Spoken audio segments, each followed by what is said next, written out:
In the name of Allah, the most compassionate, most merciful. Say, O Prophet, it has been revealed to me that a group of jinn listened to the Qur'an and said to their fellow jinn, indeed, we have heard a wondrous recitation. It leads to right guidance, so we believed in it, and we will never associate anyone with our Lord in worship. Now, we believe that our Lord, exalted is His Majesty, has neither taken a mate nor offspring. And that the foolish of us used to utter outrageous falsehoods about Allah. We certainly thought that humans and jinn would never speak lies about Allah. And some men used to seek refuge with some jinn, so they increased each other in wickedness.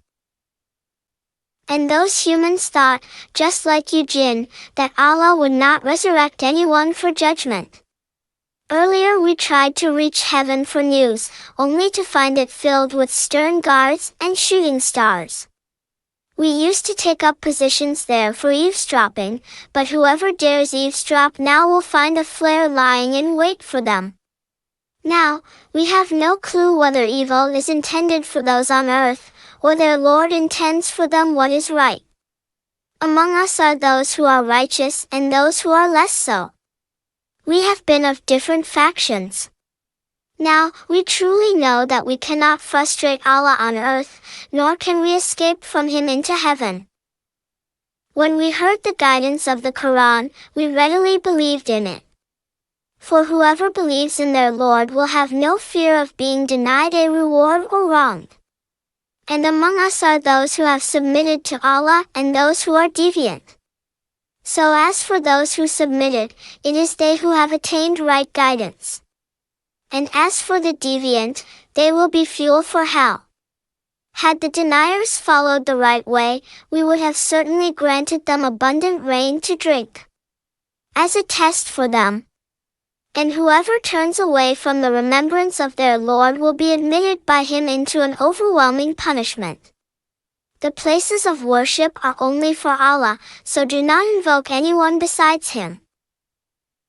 Yet when the servant of Allah stood up calling upon Him alone, the pagans almost swarmed over him. Say, O Prophet, I call only upon my Lord, associating none with Him in worship. Say, it is not in my power to harm or benefit you. Say, no one can protect me from Allah if I were to disobey Him, nor can I find any refuge other than Him. My duty is only to convey the truth from Allah and deliver His messages. And whoever disobeys Allah and His messenger will certainly be in the fire of hell, to stay there forever and ever. Only when they see what they have been threatened with will they know who is weaker in helpers and inferior in manpower. Say, I do not know if what you are promised is near or my Lord has set a distant time for it. He is the knower of the unseen, disclosing none of it to anyone, except messengers of His choice. Then He appoints angel guards before and behind them, to ensure that the messengers fully deliver the messages of their Lord, though He already knows all about them and keeps account of everything.